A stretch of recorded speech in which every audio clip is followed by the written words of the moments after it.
حضرت بشر حافی رحمۃ اللہ تعالیٰ علیہ، آپ اللہ جل جلالہ کی بہت ہی برگزیدہ بندے ولی کامل گزرے ہیں۔ سارا بغداد آپ کی عزت اور تکریم کیا کرتا تھا۔ حضرت امام حنبل رحمۃ اللہ تعالیٰ علیہ جیسے لوگ بھی آپ کی عزت و تکریم کیا کرتے تھے،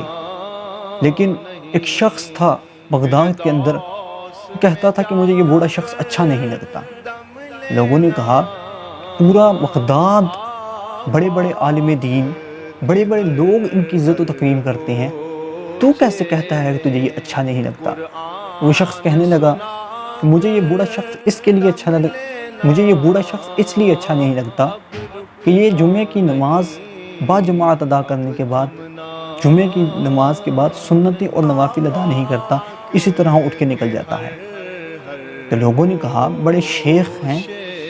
بڑے ولی کامل ہیں، لوگ بڑے بڑے عزت و تکریم کرتے ہیں، تو ان کی عزت کیوں نہیں کرتا؟ تجھے بھی ان کی عزت کرنی چاہیے۔ اس شخص نے سوچا ایک دن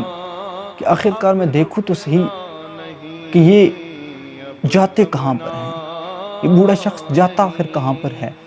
اتنی بھی کیا جلدی ہوتی ہے کہ نوافل اور سنتیں بھی ادا نہیں کرتا؟ تو وہ حضرت بشر حافی رحمۃ اللہ تعالیٰ علیہ کے ساتھ جمعے کے دن کھڑا ہوا، جمعے کی نماز باجماعت دونوں نے ادا کی۔ حضرت بشر حافی رحمۃ اللہ تعالیٰ علیہ، آپ نے جیسے ہی نماز کا سلام پھرا، سلام پھرتے ساتھ ہی دعا بھی نہ مانگی اور اٹھ کر وہاں سے رخصت ہو گئے۔ وہ شخص بھی اب ان کے پیچھے چلا اور دیکھا کہ حضرت بشر حافی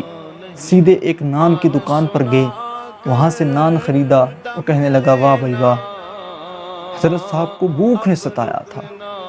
حضرت صاحب بھوک کی وجہ سے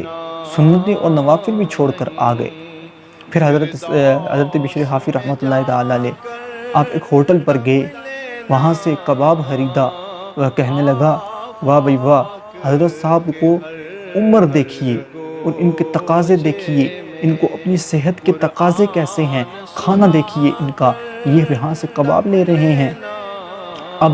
حضرت بشر حافی جنگل کی طرف روانہ ہوئے، وہ شخص ان کے پیچھے چل دیا، وہ کہنے لگا کہ ہو سکتا ہے ایسا ہوگا یہ شخص اب جا کر سبزے میں بیٹھ کر اس کو تناول کرے گا، یہ کھانا کھائے گا اور پھر لوگوں میں آ کر کہے گا کہ میں بڑا عبادت گزار ہوں، میں روزے سے ہوتا ہوں، میں بڑا متقی اور پرہیزگار ہوں۔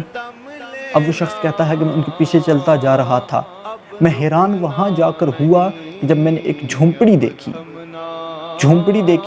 تو اس جھونپڑی کا دروازہ باہر سے بند تھا۔ حضرت بشر حافی آگے بڑھے اور اپنے کانپتے ہوئے ہاتھوں سے اس دروازے کو کھولا، تو وہ کہتا ہے شخص کہ میں دیکھ کر حیران رہ گیا کہ اس جھونپڑی کے اندر ایک فالج زدہ بوڑھا شخص چارپائی کے اوپر پڑا ہوا تھا۔ حضرت بشر حافی تیزی کے ساتھ آگے بڑھے، کھانے کو ایک کونے میں رکھا اور اس بوڑھے شخص کو جا کر سیدھا بٹھایا، ایک کٹورے کے اندر پانی لیا، اپنے امام شریف کو اس کے اندر ڈبو کر اس بوڑھے شخص کا منہ صاف کیا اور پھر وہاں سے روٹی کو اٹھا کر پہلا نوالا اس کے منہ کے اندر ڈالا اور پھر فرمایا بابا جی آپ سے معذرت کرتا ہوں کہ آج میں جمعہ پڑھ رہا تھا، اس وجہ سے میں لیٹ ہو گیا۔ حضرت بشر حافی رحمۃ اللہ تعالیٰ علیہ اس سے وہ باتیں کر رہے ہیں، یہاں وہ شخص سوچ سوچ کر پریشان ہو رہا ہے، ارے میں جس شخص کے بارے میں کیا سوچ رہا تھا وہ شخص کیسا نکلا، میں جس کی برائیاں کر رہا تھا وہ اصل میں کیا کر رہا تھا۔ وہ حضرت بشر حافی اس کے منہ میں نوالا ڈالا اور فرمایا کہ میں ابھی نوافل بھی پڑھوں گا، میں اپنی سنتیں بھی ادا کروں گا جو بقیہ رہتی ہیں۔ تو پھر حضرت بشر حافی رحمۃ اللہ تعالیٰ علیہ اس کے منہ کے اندر نوالے ڈالتے جا رہے ہیں۔ وہ شخص بوڑھا اب یوں گویا ہوا اور کہنے لگا اے بشر حافی،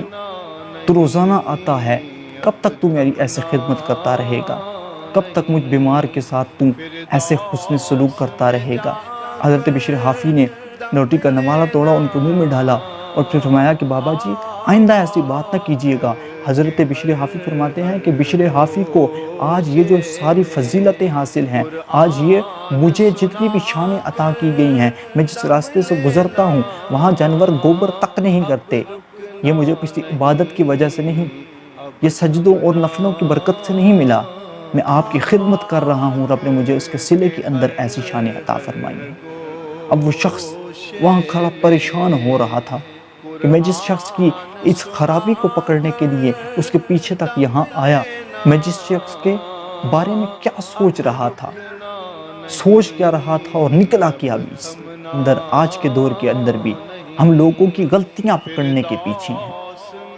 ہم لوگوں کی اچھائیوں کو نہیں دیکھتے۔ اگر کسی نے 1000 اچھائیاں بھی کی ہوں،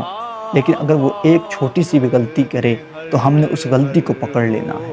اور وہ کیا پتا جو غلطی ہم سمجھ رہے ہیں جس کو غلطی، وہ غلطی نہ ہو، وہ نیکیوں سے بڑھ کر نیکی ہو۔ تو اللہ جل وعلا ہمیں سمجھنے کی توفیق عطا فرمائے اور دوسروں کو عیبوں کو چھوڑ کر اپنے گریبانوں میں جھانکنے کی توفیق عطا فرمائے اور اپنا محاسبہ کرنے کی توفیق عطا فرمائے۔ ہم خود کو دیکھیں کہ ہم خود کہاں کھڑے ہیں، دوسروں کو بعد میں دیکھیں جب ہم خود اپنے آپ کو دیکھ لیں۔ اللہ جل وعلا ہمیں سمجھنے کی، عمل کرنے کی توفیق عطا فرمائے۔ آمین بجاہ النبی الامین صلی اللہ تعالی علیہ وآلہ جب تھمنا نہیں فردوس میں جا کر دم لینا، آفاق کے ہر گوشے